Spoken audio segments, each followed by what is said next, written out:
오늘 제목을 한번 같이 읽겠습니다. 시작. 고라와 모세의 차이점. 제가 언젠가 간증을 한 적이 있는데요. 제가 초등학교 6학년 때부터 짝사랑했던 저 1년 후배 자매가 저 1년 선배 우리 형을 또 그녀도 짝사랑한다는 얘기를 듣고 질투심에 눈이 뒤집힌 적이 있다고 한번 간증을 한 적이 있습니다. 그걸 제가 너무 답답해서 저희 담당 전도사님께 이렇게 상담을 했어요. 그때 전도사님이 그 주에 주보에 마치 저를 보라는 듯이 글을 하나 올리셨는데 지금도 그 글이 생생하게 기억이 납니다. 어떤 글이냐면 어떤 수도사가 있었어요. 사탄이 그를 유혹하려고 하는데 돈으로도 명예로도 그 어떤 그 이성의 유혹으로도 넘어가지 않던 그에게 대장 마귀가 속삭였대요. 근데 그 동생이 대주교가 됐대. 그 말 한마디에 넘어졌다라는 이 비교의식 가운데 인간이 느끼는 질투심의 그 강력함을 써주셨는데 지금 그게 벌써 몇 년 전입니까? 지금 30년도 넘은 그 글이 생각이 나더라고요. 사랑하는 성도님들, 저희는 하나님께서 이 땅을, 우리 인간을 창조하셨다라고 믿습니다. 믿으시죠? 그렇습니다. 우린 창조론을 믿습니다. 근데 세상은 진화론이 맞다라고 가르치고 주장합니다. 그런 세상에서 우리가 살다 보니까 우리가 창조론적으로 생각을 해야 되는데 나도 모르게 진화론적으로 생각하고 행동할 때가 우리는 많이 있습니다. 무슨 말입니까? 창조론적이라는 건 하나님은 이 땅에 지으신 모든 것을 보시고 좋았더라 그랬습니다. 특별히 우리 인간을 지으시고는 심히 좋았더라 그랬습니다. 그러니까 우리는 우리 자체로 하나님의 걸작품입니다. 옆 사람에게 이렇게 고백하십시다. 여러분은 하나님의 걸작품입니다. 그런데 이 하나님의 창조론적인 관점이 자꾸 세상 속에서 뒤틀립니다. 내보다 저 사람이 돈이 더 많네. 내보다 저 사람이 잘났네. 내보다 저 사람이 학력이 높네. 내보다 저 사람의 자녀가 잘 되네. 라는 비교의식 가운데 못한 사람에게 대해서는 교만해지고 나보다 잘난 사람에게 대해서는 열등감을 가지고 주눅이 들게 되어지는 그것이 바로 진화론적인 사고고 그 사고 속에서 우리는 물들어 있는 것이 사실입니다. 어찌해야 할까요? 오늘 본문에 이 모세와 고라는 레위 지파입니다. 레위 지파는 오늘날로 말하면 목회자와 같은 성소를 돌보고 제사를 감당하는 족속이 레위 족속이었습니다. 이 레위라는 야곱의 아들 가운데 이 모세가, 이 고라가 태어났어요. 증손자들인데요. 가계도를 하나 보여드리겠습니다. 이 보이십니까? 모세, 그 야곱 밑에 레위가 있고요. 레위 안에 그 넷째 아들이 고핫이라는 넷째 아들이 셋째 아들이 있죠. 그 첫째 아들이 아브라함입니다. 거기서 모세가 나왔고요. 둘째 아들이 이스할입니다. 거기서 고라가 나왔습니다. 여기서 질문이 있습니다. 그러니까 모세하고 고라는 몇 촌 관계? 몇 촌 관계?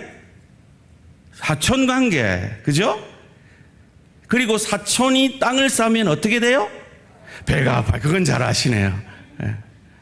지금 그런 상황 속에서 오늘 본문을 이해하시면 될 것 같습니다. 이들은 사촌인데요. 참 다릅니다. 어떤 면에서 달랐고 그 차이가 그들의 인생을 어떻게 바꿔 놓았을까요? 모세의 사촌인 고라가 이 르우벤 지파의 자손들과 합류해서 이 모세와 아론을 모반합니다. 1절, 2절 말씀입니다. 레위의 증손 고핫의 손자 이스하엘의 아들 고라와 루벤 자손 엘리압의 아들 다단과 아비람과 벨렛의 아들 온이 당을 짓고 이스라엘 자손 총회에서 택함을 받은 자 곧 회중 가운데에서 이름 있는 지휘관 250명과 함께 일어나서 모세를 거스리니라. 여러분, 만약에 이 사촌이 그저 땅을 사서 배가 아픈 개인적인 차원이었다면 그 유수한 리더들 250명이 고라에게 협력하고 마음을 모았을 리가 없습니다. 뭔가 고라가 정당한 듯 보이는 주장을 했을 것이라고 우리는 쉽게 추론해 볼 수가 있습니다. 그리고 이 고라가 모세 못지않는 리더십의 사람이었음이 이 모반을 통해서 드러나게 됩니다. 어떤 주장입니까? 3절 말씀입니다.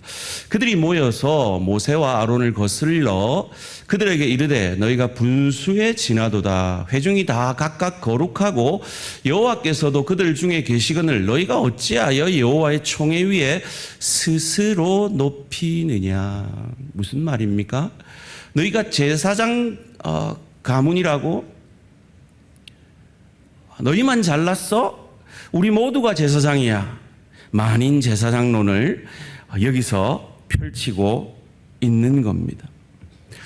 여러분, 이 갈등은요, 흔히 우리 삶 가운데 경험할 수 있는 겁니다. 니만 잘났나? 나도 잘났다라는 것이죠. 그런데 이 흔한 갈등 속에서 모세와 아론이 달랐다라는 겁니다. 그리고 그 다름이 그들의 인생이 되었다라는 것입니다. 무엇이 달랐습니까? 모세는 이런 인생의 흔한 문제들 앞에 이런 문제들이 생겼을 때 사람에게 나아가지 않고 하나님께 엎드렸습니다. 그런데 고라는 이런 문제를 사람들을 부추기고 사람들과 당을 지어 해결하려 했다라는 것입니다. 여러분, 250명의 리더가 따랐다는 건 아마 수십 차례의 회동이 있었을 겁니다. 그 노력 가운데 고라가 하나님 앞에 엎드렸다라는 기록은 없어요. 그런데 모세는 이 문제를 직시하자마자 그 당사자들에게 다가가서 설명하고 변명하려 하지 않고 하나님 앞에 먼저 엎드렸다라는 것입니다. 이렇게 250명이 동참됐다는 건 뭔가 모세로부터 상처를 받았을 수 있습니다. 그래서 그 상처들을 받은 것이 서로 말하는 중에 모아져서 힘이 되어졌을 수도 있겠죠. 그 노력으로 그 상처를 하나님 앞에 가져가서 엎드려야 했음에도 그들은 그러지 않았다라는 겁니다. 그런데 문제는 하나님은 당짓는 것을 몹시 싫어하신다라는 것입니다. 모세는 그것을 알고 그들의 분노 앞에 그들에게 나아가 변명하지 아니하고 하나님께 엎드립니다. 4절 말씀입니다. 모세가 듣고 엎드렸다가 15절 말씀입니다. 15절 말씀. 모세가 심히 노하여 여호와께 여짜오되 주는 그들의 헌물을 돌아보지 마옵소서. 나는 그들의 낙이 한 마리도 빼앗지 아니하였고 그들 중에 한 사람도 해하지 아니하였나이다 하고 22절도 동일하게 말합니다. 그 두 사람이 모세와 아론이 엎드려 이르되 하나님이여 모든 육체의 생명의 하나님이여 한 사람이 범죄하였거늘 온 회중에게 진노하시나이까. 문제 앞에 하나님 앞에 나아가는 모세와 그 문제를 해결하기 위해 인간에게 나아가서 인간의 당을 짓는 고라가 이 극심한 차이가 그들의 인생의 결과를 만들어내었다라는 것입니다. 사랑하는 성도님들, 저와 여러분은 어떻습니까? 우리 인생은 방금 말했던 그 흔한 문제들 앞에 있습니다. 제가 초등학교 6학년밖에 안 된 제가 짝사랑의 감정을 느끼고 고등학생이 되었을 때 그 짝사랑하던 여학생이 저의 라이벌 형을 짝사랑한다는 그 말에 질투심을 느끼는 상황은 우리의 일상입니다. 일터에서 흔히 우리는 경험합니다. 내보다 나은 것도 없는 쟤가 왜 내보다 위지? 교회에서도요, 가정에서도 얼마든지 경험할 수 있는 일입니다. 그런 문제들 앞에 여러분은 어떻게 하십니까? 모세이십니까? 고라이십니까? 제가 솔직하게 한번 여러분 마음으로 답해 보시라고 질문합니다. 사랑하는 성도님들, 정직하게 여러분 마음에 한번 답해 보세요. 여러분, 지난주에 몇 시간 기도하셨습니까? 한번 답해 보세요, 여러분 안에서. 질문을 바꿔드릴까요? 죄송합니다. 지난주에 몇 분 기도하셨습니까? 아이고, 죄송합니다. 또 바꿔드릴게요. 지난주에 몇 초 기도하셨습니까? 식사 기도는 하고 식사는 하셨습니까? 그 문제 속에서 살고 있는 우리가 그 문제 앞에서 그저 내 감정, 내 뜻, 내 경험, 내 생각으로 반응하고 있느냐, 아니면 하나님 앞에 엎드리느냐 여쭙고 있는 것입니다. 이 질문 앞에 찔리는 분이 있으면 일주일에 한 번이라도 새벽기도 한번 나와보세요. 아, 목사님, 저는 새벽형 인간은 아닙니다. 저녁형 인간입니다. 그럼 금요기도회나 수요기도회 한번 나와서 집중적으로 기도하는 시간을 가지세요. 집에서 한다고요? 안 되잖아요. 안 되니까 찔리고 계신 거잖아요. 그러니까 나오시라고요. 지난주 금요일 날 우리 김현수 목사님께서 이런 말씀을 하셨어요. 우리 세대는 부모가 기도하는 모습을 옆에서 보고 자라는 세대였는데, 과연 나는 우리 자녀에게 그 모습을 보이고 있는가라고 질문하셨어요. 여러분, 이 질문에 한번 답해 보세요. 제가 이 질문을 봤는데 문득 제가 이전에 읽었던 이재철 목사님의 글이 생각이 났어요. 이재철 목사님은 아버지를 떠올리면요, 하얀 옷을 입고 새벽 그 달빛을 받으며 서재에서 무릎 꿇고 기도하던 아버지의 모습이 생각이 난대요. 여러분은 여러분의 자녀에게 어떤 모습으로 기억되겠습니까? 아, 우리 아버지는 문제가 있을 때마다 하나님 앞에 엎드리는 아버지더라. 우리 엄마는 갈등이 생길 때마다 하나님 앞에 먼저 엎드리더라. 그 모습을 보이는 모세와 같은 우리입니까? 아니면 문제만 있으면 당을 짓고 이간하고 사람에게 나아가서 네가 잘했니, 네가 못했니 따지는 그런 고라와 같은 모습입니까?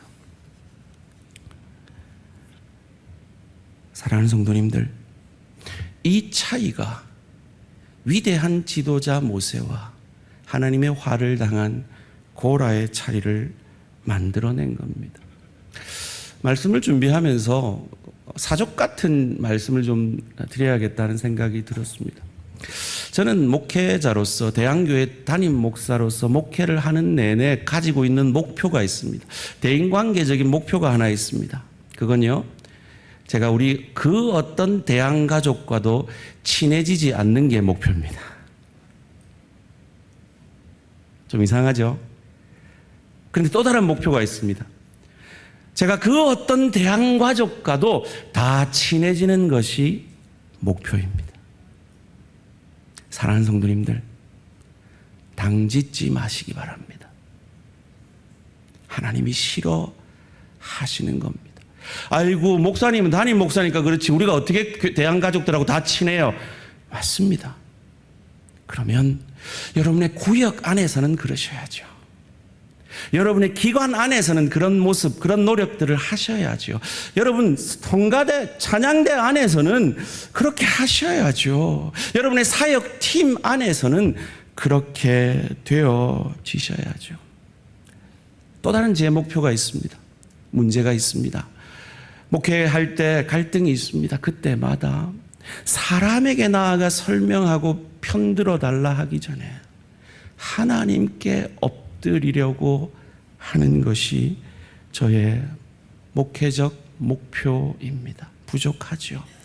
그러나 그 목표를 향해 노력합니다. 모세가 그러했습니다. 모세가 어떻게 이 문제가 생기자마자 바로 바짝 엎드릴 수 있었을까요? 여러분, 한 사람이요, 어떤 인생의 모습을 보이는 건 그 장면이 다가 아닙니다. 그가 과거에 어떤 삶을 살았느냐가 그 장면으로 나타나는 거죠.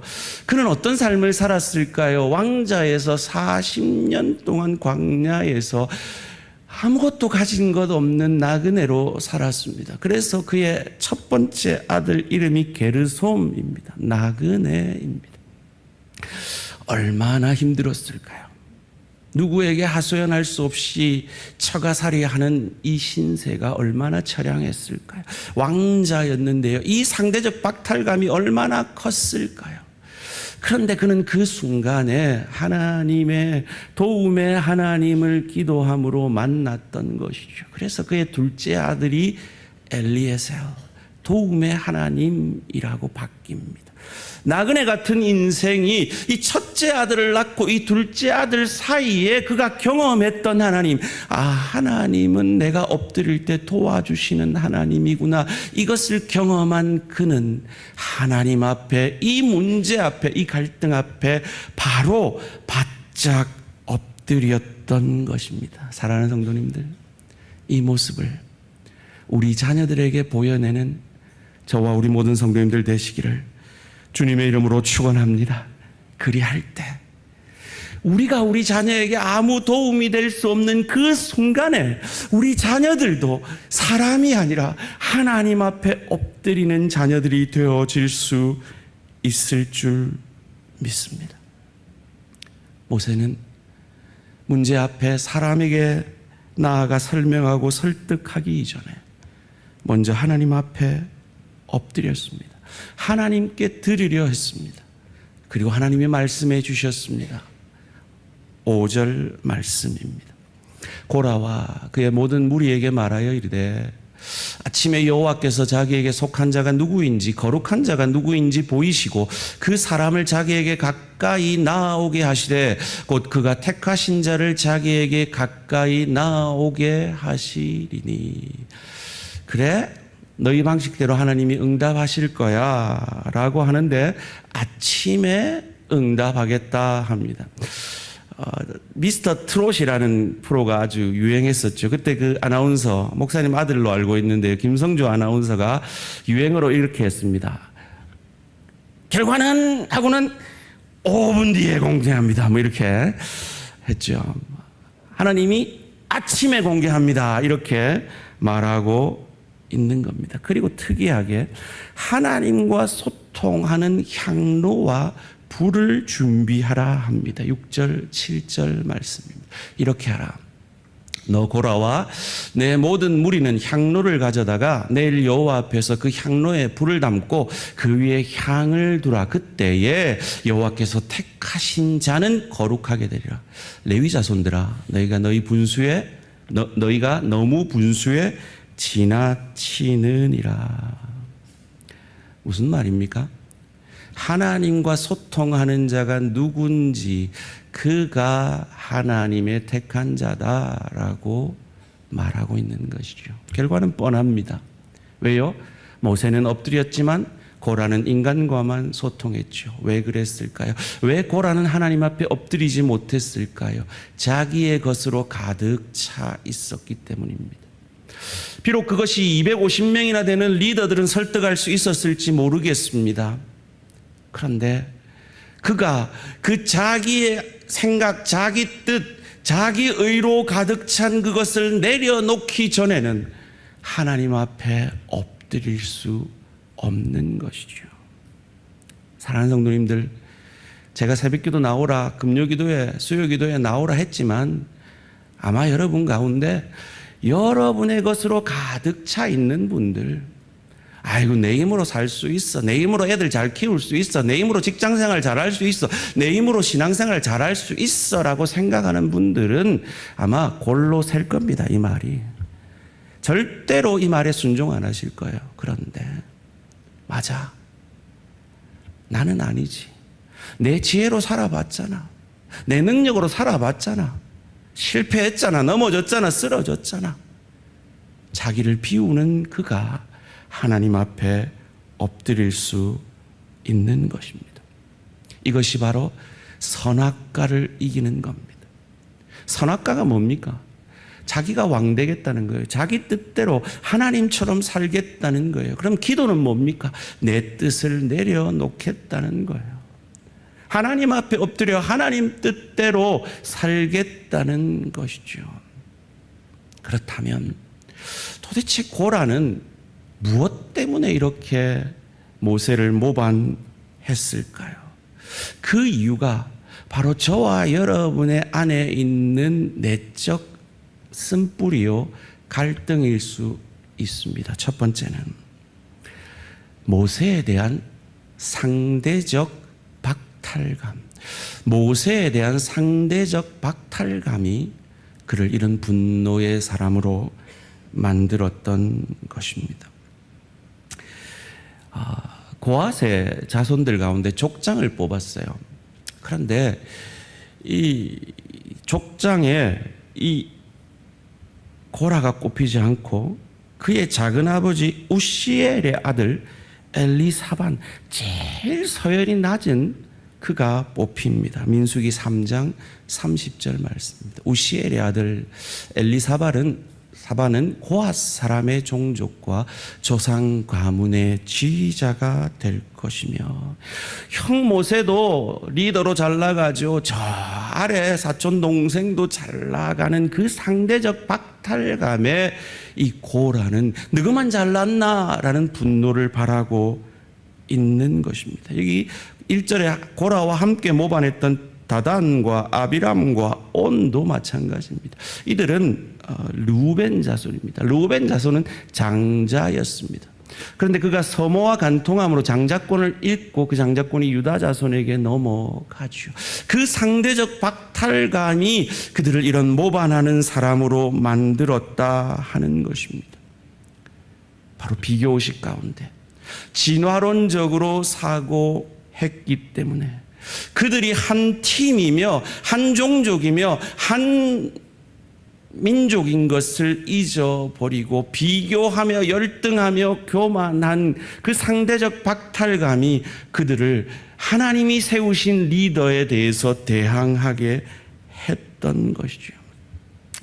얼마 전에 우리 성도님이 목사님 설교 가운데 그게 너무 은혜가 돼서 내내 기억이 나요 그러는 거예요. 그래서 제가 뭔가 싶어서 물어봤더니요, 제가 저희 아내한테 바보야 나는 네 편이란 말이야, 이 아내가 저한테 그 말했던 게 그렇게 기억이 난다 그래요. 기억이 잘 안 나십니까? 제가 아내가 하도 잔소리를 해가지고 막 짜증을 냈더니 아내가 했던 그 말이죠. 하나님이 우리 편이고 우리가 한 팀인 것을 고라는 잊어버린 것이죠. 고라 자손의 주장이 무엇입니까? 8절에서 10절 말씀입니다. 모세가 또 고라에게 이르되 너희 레위 자손들아 들으라. 이스라엘의 하나님 이 이스라엘의 회중에서 너희를 구별하여 자기에게 가까이 하게 하사 여호와의 성막에서 봉사하게 하시며 회중 앞에 서서 그들을 대신하여 섬기게 하심이 너희에게 작은 일이겠느냐. 하나님이 너와 내 모든 형제 레위 자손으로 너와 함께 가까이 오게 하셨거늘 너희가 오히려 제사장의 직분을 구하느냐. 이 레위 자손 중에도 맡은 역할이 달랐어요. 그들은요 이 성물을 관리하는 역할이었어요. 그런데 아론과 모세는 제사를 드리는 역할이었던 거죠. 그래서 거기에 상대적 박탈감을 느낀 거예요. 자기가 하는 일보다 제사장이 하는 일이 더 고급하다라고 느낀 거죠. 진화론적으로 사고한 겁니다. 비교하며 사고한 겁니다. 그로 말미암아 생긴 상대적 박탈감이 그들에게 잘못된 선택을 하게 한 것이죠. 저와 여러분은 어떠합니까? 두 번째로, 이 고라가 모반한 이유는 하나님이 그들을 인도하신다는 그 하나님의 인도하심에 대한 불신감입니다. 사랑하는 성도님들, 제가 이 자리에서 여러분에게 기도하는 건 제가 여러분보다 잘났기 때문이 아닙니다. 하나님이 제게 그 사명을 맡기셨고 저를 이곳에 세우셨기 때문입니다. 마찬가지로 모세가 고라보다 잘났기 때문이 아니라 하나님이 모세를 거기 세우셨기에 우리는 그 모세의 리더십에 순종해야 하는 것이죠. 그런데 고라는 그 하나님의 인도하심을 신뢰하지 못했던 것입니다. 모세가 어떤 자세로 리더십을 발휘했습니까? 15절 말씀입니다. 모세가 심히 노하여 여호와께 여짜오되 주는 그들의 헌물을 돌아보지 마옵소서. 나는 그들의 나귀 한 마리도 빼앗지 아니하였고 그들 중에 한 사람도 해하지 아니하였나이다. 그 리더십으로 인해서 개인적으로 축첩한 적이 없다라는 겁니다. 개인적으로 그 어떤 이익을 취한 적이 없는 깨끗한 리더였다는 겁니다. 그럼에도 불구하고 그들은 어떻게 오해를 합니까? 13절 14절 말씀입니다. 내가 우리를 적과 꿀이 흐르는 땅에서 이끌어내어 광야에서 죽이려 함이 어찌 작은 일이기에 오히려 스스로 우리 위에 왕이 되려 하느냐. 이뿐 아니라 내가 우리를 적과 꿀이 흐르는 땅으로 인도하여 드리지도 아니하고 밭도 포도원도 우리에게 기업으로 주지 아니하니 내가 이 사람들의 눈을 빼려느냐. 우리는 올라가지 아니하겠노라. 눈을 빼다라는 이 표현은 속이다라는 표현입니다. 모세가 그들을 인도하는 것에 대한 불신이죠. 다른 말로 하면 모세를 통해 그들을 인도하시는 하나님에 대한 불신입니다. 사랑하는 성도님들, 우리가 신앙생활을 하면서 이럴 때가 있습니다. 하나님 정말 내 기도 들으시나? 하나님 정말 나와 함께 하시고 나를 인도하시고 우리 가정을 보호하시나? 이런 생각이 들 때가 있습니다. 기억하십시오. 그때에도 하나님은 깊고 넓고 크게 일하시며 깊이의 축복으로 우리 가운데 역사하고 계심을, 그 하나님의 인도하심을 믿으시는 저와 우리 모든 성도님들 되시기를 주님의 이름으로 축원합니다. 세 번째로, 이 고라가 모반한 가장 큰 이유는 하나님이 그에게 맡기신 일을 작고 소홀히 여긴 교만감이 바로 그 이유였죠. 다시 한번 8절에서 10절 말씀 한 목소리로 읽습니다. 시작. 모세가 또 고라에게 이르되 너희의 자손들아 들으라.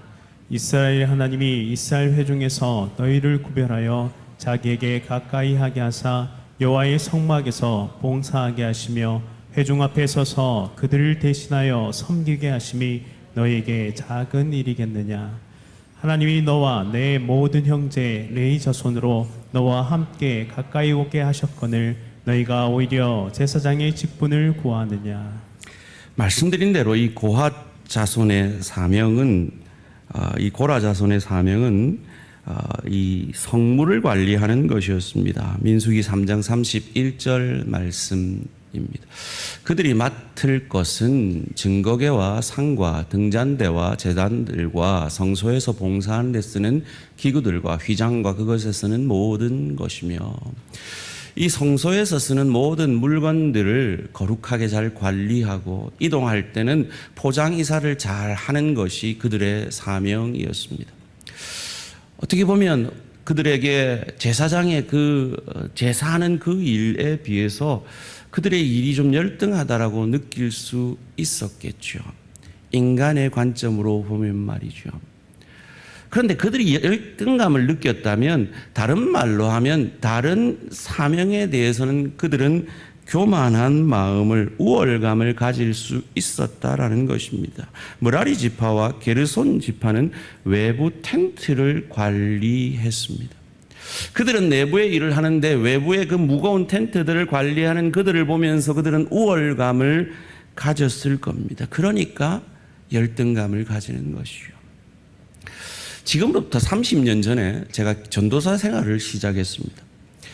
30년 전 일인데요. 제가 너무 충격적이어서 지금도 기억이 나서 아마 제 설교 가운데 인용을 해서 여러분도 기억하시는 분도 계실지 모르겠어요. 제가 섬기던 교회의 성가대 지휘를 하시는 분이 제게는 아니고 저희 누님 가정이 그때 제가 섬기는 교회 담임 목사였기 때문에 저희 누님 가정이 신방을 갔을 때 이렇게 얘기를 하더래요. 목사님, 저희가 섬기는 이 성가대의 직분은 제사장들의 레위 지파의 직분이니까 저 부엌에서 설거지하는 사람들과는 차원이 다르잖아요? 설마 그렇게 생각하는 찬양대원들은 없으시겠죠? 제가 너무 충격을 받아서 아직도 기억이 납니다. 여러분, 한국에 직업이 몇 개인지 아세요? 2019년에 한국고용정보원이라는 데서 한국 직업 개수를 계산해 봤대요. 기억하세요? 중요합니다. 16,891개래요. 8년 동안 5,236개가 늘어났대요. 대단하죠? 앞으로 더 늘어나겠죠. 직업도 마찬가지입니다. 얼마나 돈을 많이 버느냐, 얼마나 내게 권한이 많이 주어져 있느냐, 그것 따라서 우린 귀천을 나눕니다. 성공과 실패를 나눕니다. 그래서 어떤 직종은 3D라고 해서 difficult, dirty, dangerous, 위험하고 더럽고 어려운 직업으로 나누어서 천대하죠. 드디어 그 직종에 담임 목사가 들어갔다는 소식을 제가 들었습니다. 대학교 총장이 거기에 직종에 들어갔다는 얘기를 들었습니다. 그런데 하나님은 그렇게 보지 않습니다. 하나님은 창조론적으로 보십니다. 하나님은 다 보시기에 귀하게 여기시는 직종임을 믿으시기를 주님의 이름으로 축원합니다. 왕 같은 제사장으로서 우리가 세상에서 어떤 일을 하든지 그 일을 하나님의 마음으로 소금과 빗대어 한다면 하나님은 그 모든 일을 제가 이 자리에서 설교를 하는 일만큼 귀히 여기심을 믿으시기를 주님의 이름으로 축원합니다. 그런데 세상은 그런 하나님의 눈이 아니라 세상의 생각과 감정으로 평가합니다. 모세를 그 자리에 세운 것, 제사장들을 그 역할을 맡긴 것, 그것이 내 일보다 귀하기 때문이 아니라 하나님이 그를 그 자리에 맡기셨기 때문에 존중해야 되죠. 저는 그렇게 생각합니다. 제가 여러분을 가르칠 때, 설교할 때는 여러분 제 말을 들어야죠. 그런데 제가 식당에 갔을 때는 우리 식당 담당자가 떠주는 밥만큼 먹어야 됩니다. 그 권위를 인정해 드려야 됩니다. 떠주는 반찬만큼 먹어야 돼요. 그 권위를 인정해 주셔야 합니다. 동일하게 여러분이 주차를 할 때는 주차를 안내하는 그분들이 여러분의 목사입니다. 권위자입니다. 방송을 할 때는 방송실이 책임을 맡고 있습니다. 찬양할 때는 찬양팀이 인도하는 대로 손들라면 손들고 크게 하라면 크게 하고 따라 주셔야 한다라는 것입니다. 그런데 세상은 그렇지 않습니다. 갑과 을로 나눕니다. 네가 뭔데 내보고 손들라 하노? 이러고 저기 백객입니다. 그건 세상의 관점입니다. 하나님이 그를 그 자리에 세우셨기에 우리는 그를 존중해야 합니다. 권력도 마찬가지죠. 내 마음에 들지 않더라도 하나님이 그 권력자를 세우셨기에 우리는 존중해야 하는 것입니다. 사랑하는 성도님들, 상대적 박탈감 우리 모두가 느끼잖아요. 하나님의 인도함에 대한 불신감 우리 모두가 경험하고 있습니다. 하나님이 나한테 맡기신 그 사명에 대한 교만감 우리가 자주 싸웁니다. 그런 생각들이 우리를 파고들 때가 있습니다. 모세라고 달랐겠습니까? 모세도 그러했을 것입니다. 그런데 이 둘의 차이가 무엇이었습니까? 고라와 모세의 차이점이 무엇이었습니까? 그런 마음이 들 때마다 너가 감히 내한테? 라고 들 때마다 내가 모세인데 하지 않았습니다. 하나님 앞에 팍 엎드렸습니다. 그런데 고라는 그러지 않았습니다. 니나 내나 사촌밖에 안 되잖아. 니하고 내하고는. 사람을 모았습니다. 사람에게 나아갔습니다. 사랑하는 성도님들, 갈등 가운데 있으십니까? 이 상대적 박탈감으로 힘들어하고 계십니까? 하나님의 인도하심이 잘 믿어지지 않습니까? 하나님 왜 내한테는 이런 직업밖에, 이 정도 부밖에, 이런 사명밖에 맡기지 않으십니까? 라는 생각이 드십니까? 그때 하나님 앞에 엎드리십시오. 그리하면 하나님께서 깨닫게 하실 겁니다. 내게 맡기신 이 가정이, 이 일터가 주의 교회의 사명과 직분이 얼마나 귀함을 깨닫게 하실 겁니다. 나 같은 죄인에게 이런 사명을 맡기시다니요, 그 고백을 만들어 내실 것입니다. 하나님은 우리에게 그러하셨습니다. 창조 질서의 완전함이 우리의 범죄함으로 무너졌습니다. 그래서 예수 그리스도께서 이 땅에 아기로 오셔서 하나님이셨던 그분이 세상에 아기로 가장 연약한 짐승의 밥통에 누이신 이 상대적 박탈감을 우리를 대신하여 이겨주셨습니다. 십자가에서 왜 예수님이 기도하셨게요? 힘드시니까요. 뭐가요? 정말 내가 죽으면 살아날 수 있을까? 라는 의심이 드는 인간의 몸을 입고 계셨거든요. 한 번도 죽어본 적이 없어요. 한 번도 하나님과 단절돼 본 적이 없어요. 하나님을 불신할 수 있는 그 상황 속에서 그 불신을 우리 대신 이겨주셨거든요. 아이고, 성령님은 지금 안 죽고 저렇게 있는데 왜 내만 죽으라고 그래요? 왜 나한테는 죽는 역할 맡겼어요?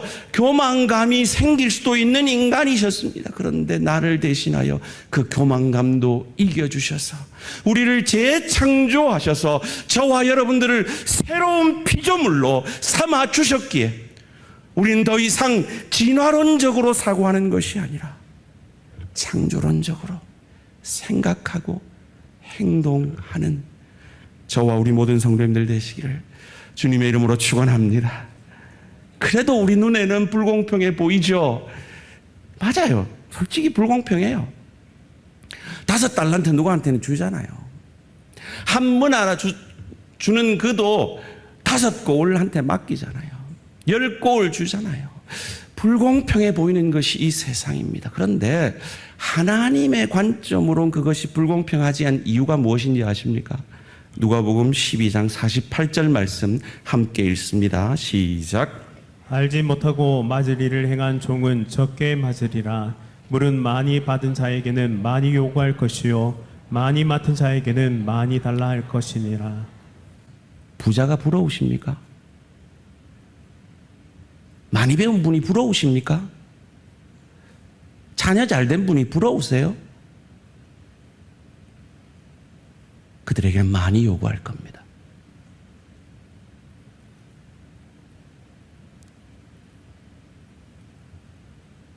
그 부러움이 있으시다면 그 부러움으로 오늘 내게 설거지가 맡겨지는 주일에 그 부러움을 가지고 설거지를 하시기 바랍니다. 그것이 하나님의 뜻입니다. 제가 부러우신 분은 없으시죠?